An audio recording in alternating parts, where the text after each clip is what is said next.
Welcome to the Muskegon Museum of Art's virtual tour themed How to Look. Today, we will be focusing on the glass treasures of the Muskegon Museum of Art. As you may know, glass has had a long and varied history, beginning with the development of glass blowing in the 1st century BCE through the Middle Ages and into the 20th century, most of which was done in factories with molds and large furnaces. In 1962, Harvey Littleton and others became fascinated with the idea of creating glass pieces on a smaller scale, done in the artist's studio. This was the beginning of American studio glass movement. These artists, and the artists that followed in their footsteps, were determined to find ways to use and challenge traditional techniques in order to create glass pieces that were no longer valued for function, but were appreciated as pieces of art. On this tour, we will be looking at pieces that reflect the beginning of the studio glass movement to the present.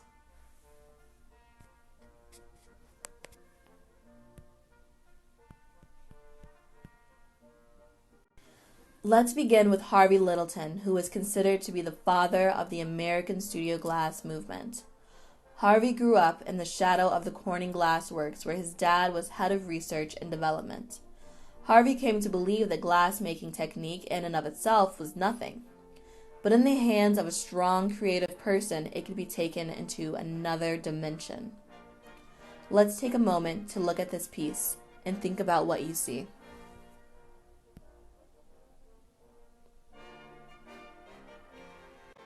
We see a smooth, shiny surface that is formed into an organic shape. Embedded inside are alternating thick curved lines of opaque pink and orange with a dark line in the middle. There is a sense of harmony and movement between the flowing warm colors and the transparent glass. This holds true when viewed from all sides of the piece. Toots Dinsky loved dancing and music, but she also had an interest in art. While touring the Rhode Island School of Design, she was drawn to a very noisy studio where there was a lot of action and movement. When she realized it was the glass blowing studio, she decided that was what she wanted to do. Let's take a closer look at her piece. What is the very first thing that you notice about it? If you notice that it appears to be made of very thin threads of glass, you have discovered a technique that Toots developed called Fillette Divia. She uses very thin threads of colored glass which are layered, fused, and then are formed into organic forms. She likes to compare her use of these colored threads to the paintbrush used by other artists. The bright colors that you notice are a reflection of her interest in the bright colored clothing she observed while traveling in northern Africa. These bright colors are contrasted against darker colors. The curved thin lines and flowing molded form give a sense of movement when one walks around the piece.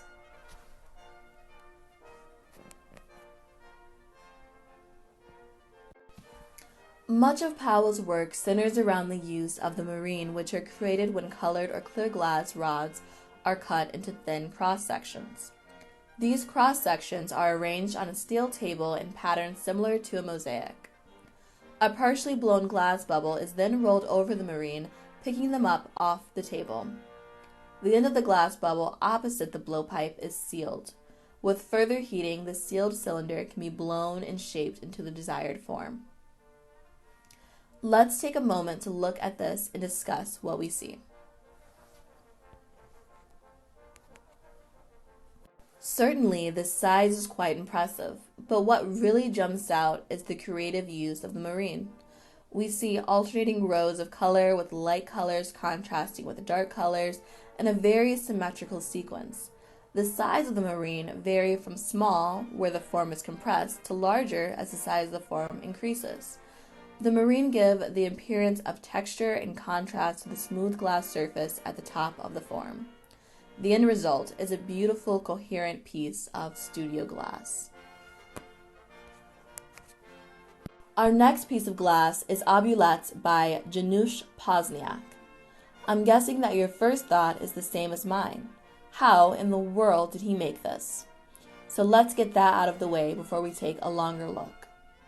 This is another artwork that makes use of the glass canes or rods.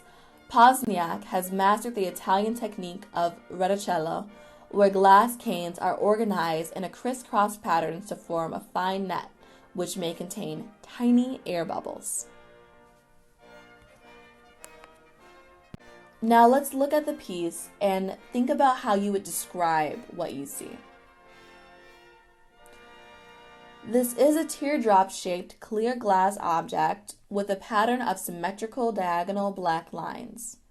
If you look closely, you can see the tiny air bubbles as described.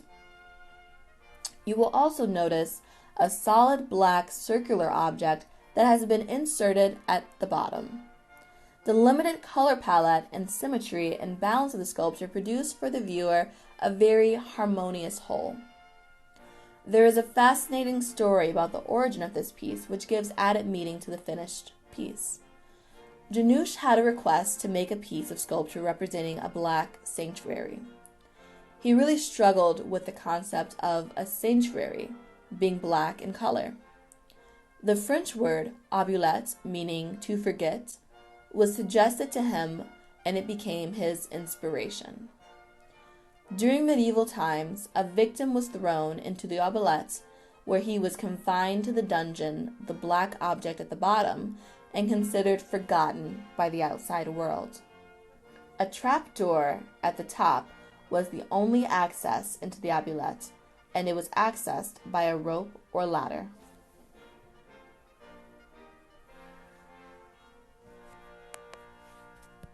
Rakova and Sokoperek are from the Czech Republic, which has a rich history in innovative glasswork. Let's take a moment to look carefully at this piece before moving on.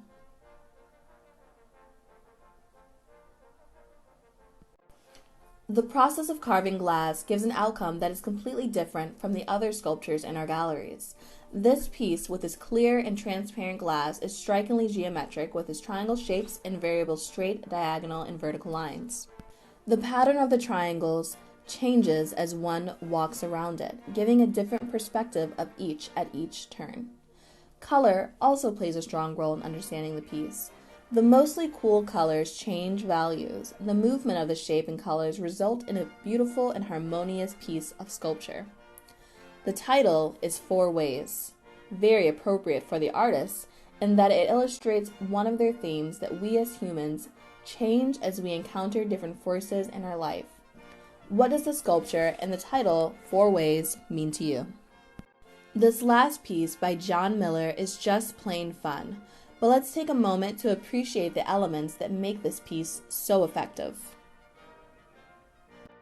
For John Miller's Cheeseburger with lettuce, tomato, bacon, and pickle, we find circles for the bun, the burger, the lettuce, and the pickle. We find straight lines for the bacon, triangles for the cheese, and the texture of the ribbed pickle. We also see the wavy surface of the lettuce and the meandering line of the tomato. Who can miss the oozing of the cheese? The contrast of all these shapes and colors makes a harmonious sculpture that almost makes your stomach growl. Do you think this sculpture would be as effective if the artist had only used circles? I don't think so. Thank you so much for joining us on our virtual tour of the glass treasures here at the Muskegon Museum of Art.